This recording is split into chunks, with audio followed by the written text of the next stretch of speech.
نحمده ونصلي على رسوله الكريم أما بعد فأعوذ بالله من الشيطان الرجيم بسم الله الرحمن الرحيم والفجر وليال عشر والشفع والوتر والليل إذا يسر وعن أبي قتادة رضي الله عنه عن النبي صلى الله عليه وآله وسلم قال صوم عاشوراء يكفر السنة الماضية وصوم عرفة يكفر سنتين الماضية والمستقبله. زما ګرانو حضارو سامعینو ستاسو په حضور کې زما نننۍ موضوع صرف د دوو مسلو پر برابر ده چې هغه مسلې به ان شاء الله په تفصیل سره او مدلل بیان کو او تاسو هم دا دواړي مسلې د سره بیا تر پای پورې په غور سره واوري چې په هغه دوو مسلو کې اوله مسله دا ده چې اکثره اوقات اکثره خلک یو پوښتنه کوي چې د عرفات د ورځې روژه نیول څنګه دی؟ آیا مکروه دی، ناروا دی، ناجائز دی، د ثواب کار دی؟ دا د عرفات په ورځ روژه نیول څنګه عمل دی؟ باعث ثواب دی او که باعث عذاب دی؟ او دغه رقم بعضی کسان دا پوښتنه کوي چې په دا ورځ باندې شک یې چې دا به د اختر ورځ او آیا که به د حج اکبر ورځ نو په دا ورځ باندې بیا روژه نیول څنګه دی؟ وایي بعضې ملایان دا وایي چې په دا ورځ باندې روژه نیول مکروه دی، باید چې نه نیول سي. وایي ښه خبره دا ده چې نه ونیول سي. لہذا نو د دا رنګه سوال په جواب کې به دا ووایو چې د ذوالحجې نهم ورځ باندې روژه نیول یعنی د حج اکبر په ورځ باندې یا د عرفات ورځ چې ورته وایي په دا ورځ باندې روژه نیول ډېر عظیم ثواب لري او باعث ثواب دی. لکه په یو حدیث کې راځي چې حضرت ابو قتاده انصاري رضی الله عنه د دا څخه یو ډېر اوږد حدیث نقل شوی دی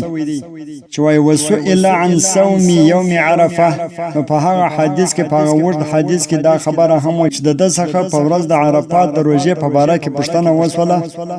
چې وسئل عن صوم یوم عرفه فقال يكفر السنة الماضية والباقية. وایي د نبي علیه الصلاة والسلام څخه د عرفات په ورځ یعنې د نهم ذوالحجې په ورځ باندې د روژې د نیولو په باره کې سوال وشو. فقال يكفر السنة الماضية والباقية. وینو نبی علیه الصلاة والسلام ورته وویل چې د یوه تیر سوي کال او بل در روان کال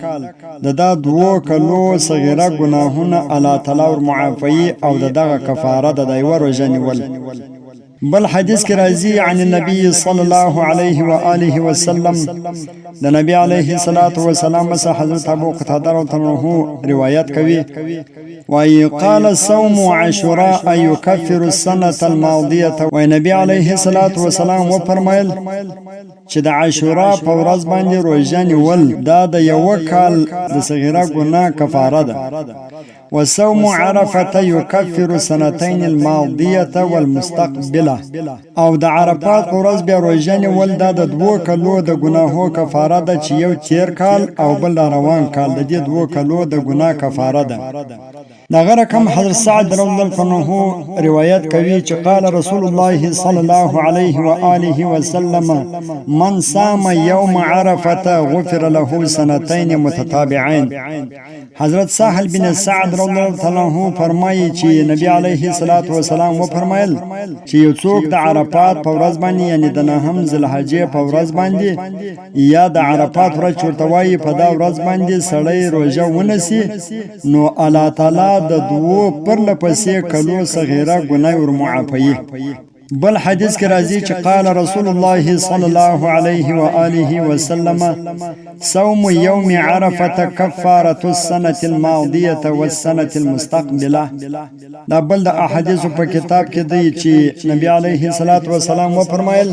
چې څوک د عرفات د نهم ذوالحجې روژه ونیسي نو الله تعالی یو د تیر کال او بل د روان کال صغیره ګناهونه ورمعافوي د هغو کفاره سي ده. بل حدیث کې راځي راځي چې سأل رجل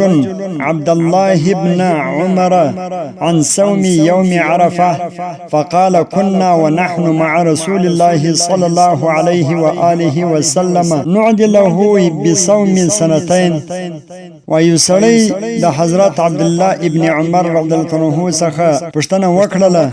چې د عرفات په ورځ باندې روژه نیول څنګه حکم لري. نو وای دا ورته ویل چې موږ د نبی علیه الصلاۃ والسلام سره دغه روژې ته د 2 کلو د روژې برابر شمارله. چې دا یو روژه سړی ونیسي داسې دی لکه 2 کاله چې سړی روژه ونیسي، دا دومره ثواب لري. خاص کار دا نه هم هڅه خو د ذوالحجې د ټولې روژې چې دی هغه د 1 کال برابر ثواب لري، او دغه د نه هم روژه د عرفات په ورځ باندې روژه نیول دا د 2 کلو ثواب لري. د 2 کلو پرله پسې چې سړی روژه ونیسي دومره قدر ثواب دا لري. عن عائشة أنها كانت تصوم عرفة. حضرت مسروق رضی الله عنه فرمایي چې حضرت عائشه رضی الله عنها به د عرفات ورځ روژه نیوله، دا نه پرېښوله. او بل حدیث کې راځي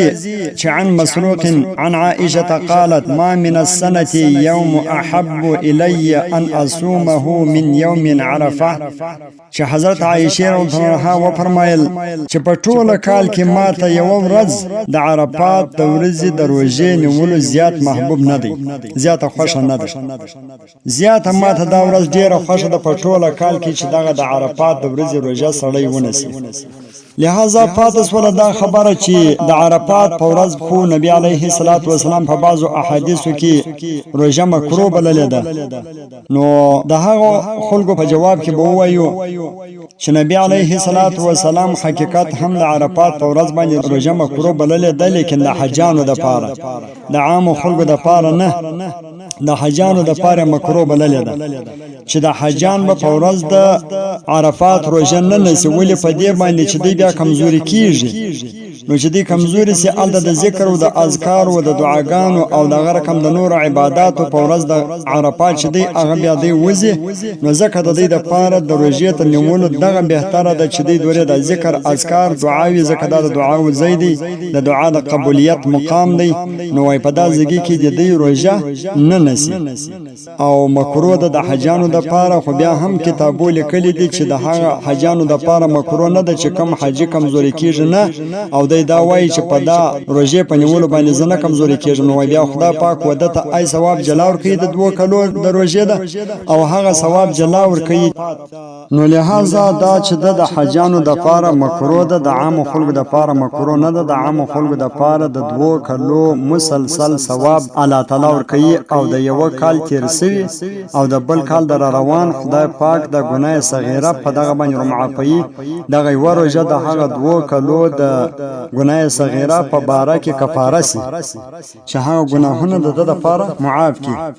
او پاتې سول دا خبره چې بعضی علما ملایان دا وایي چې په دا ورځ باندې اکثر اوقات شکی په عربستان کې اختر دی او دلته اختر نه وي. نو د اختر په ورځ باندې خروجه نیول مکروه دي. نو احتیاط په دا کې دی چې سړی په دا ورځ باندې روژه نه ونیسي، بلکې په دا ورځ باندې سړی روژه نه ونیسي او اختر هم نه وي، روژه هم نه وي. نو احتیاط په دا کې دی، ولې بیا د اختر په ورځ باندې خروجه مکروه تحریمي ده. نو داسې نه چې په ګناه کې وای راسي. د بعضو ملایانو خبره ده. لہذا د دې په جواب کې به زه صرف د 2 کتابو حواله ورکم چې دا هغه جواب هم زموږ معتمد فتاوا لکه شامی او رد المحتار دا غره کم نور کتابو د خبره جواب کړی دی چې په دا ورځ باندې د سړی یقین نه خالی شکی او یقین دای چې نو خو د اختر نه دی. نو که اختر ویني خو دا ورځ به اوزیه عمل کړی وای او په دا ورځ باندې به د اعتقال مز هم کړی وای. یعنی د اختر چې کم معمولات هغه باید په دا ورځ باندې ټوله بیا کړی وای. نو خو اختر دی او که اختر نه دی نو ځکه الیقین لا یزول بالشک، یقین په شک سره نه زایلیږي. یقین دا دی چې اختر نه دی، نو لہذا بیا پروژه نیولو کې ثواب بیخي ډیر دی. ولی ځکه په فتاوای شامیه کې و اتیا نمبر صفحه 2 جلد کې لیکي او دا غرنګ علامه ابن عابدین رحمه الله تعالی پر رد المحتار 315 نمبر صفحه 2 جلد کې لیکي او دا غرنګ د نن سبا جدید فتاوا د علامه محمود حسن گنگوهی رحمه الله تعالی چې هغه محمودیه فتاوا د پدا کې لیکي 190 نمبر صفحه لسم جلد چې لو وقع الشك في ان اليوم عرفه او يوم النحر فالافضل فيه الصوم چې دا کتابونه ټول لیکي چې کچيري یو انسان په شک ولوي شنون ورځ به د عرفات یعنی د اکبر ورځ به او کبه د اختر ورځ نو افضل ده چې پدا کې د روزه ونسی د لپاره افضل خبره کتابو د لیکل ده لکه رد المحتار شامی او فتاوی محمودیه او نور ډیره فتاوا او دا خبره لیکل ده چې په دا ورځ باندې کڅه هم شکی لہذا روزه نیول افضل دی د شک پر بنا باندې به د دومره عظیم ثواب ته د خپل ځان سره نه لري کوي دغه د ثواب کار به ته نه پرېږدي د شک پر بنا باندې نو لہذا چې کم څوک په دې کې شک ویني او هغه د شک پر بنا باندې مکروه بولي نو دا خبره صحت نه لري ځکه دا کتابو ټول د لیکلي دي چې په شک باندې خو یو یقین نه ځایلیږي او بل دا دی چې لو وقع الشك في ان اليوم عرفه او يوم النحر فالافضل فيه الصوم افضل خبره دا چې بیا په دې کې سړی روزه ونیسي که سړی په شک سي چې یاره دا به اختر د لوی اختر ورځ به او آیا کبه ورځ ذوالحجې نو وای د پاره بیا دا افضل ده چې د پدا کې روزه ونیسي او روزه د پدا وجه نه پرېږدي چې په شک دی لہذا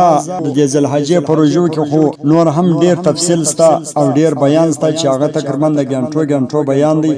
خو ما زه دومره قدر پښتنه د بعضی کسان کوي چې په دا ورځ باندې روزه نیول څنګه دی په دا ورځ باندې روزه ډیر ثواب لري هر مسلمان باید چې وسه ورسیږي په دا ورځ باندې روزه نه پرېږدي ځکه یو واره خو موږ د اعمالو د خوا ډیر فاته یو ډیر کم یو او بیا چې په دا یو روزه باندې خدا پاک موږ ته دومره ثواب راکړي چې د 2 کالو متتابعین د 2 کالو پر لپسې پي واسطه ثواب الله تعالی مشترکې لکه 2 کال چې سړی روزه ونیسي او یو کال مخکې یو کال روان ده کالو خدای پاک د ګناه صغیره کفاره جوړي نو لہذا بیا ولې د دومره عظیم ثواب کار موږ د خپل ځان څخه خبر کنار کو د خپل ځان څخه لیر کو او کوم علما چې ودی ته مکروه وای چې په دې کې تردد دی په دې کې شک دی لہذا دا کتاب د صفه ما حواله درکله چې دا کتاب لیکل دي چې کچیر په شک ولویږي چې دا ورځ به د عرفات یا د حج اکبر ورځ به او کبه ورځ د لوی اختری نو لہذا ستاسو لپاره افضل ده چې د روزه ونیسي روزه مپرېږده والسلام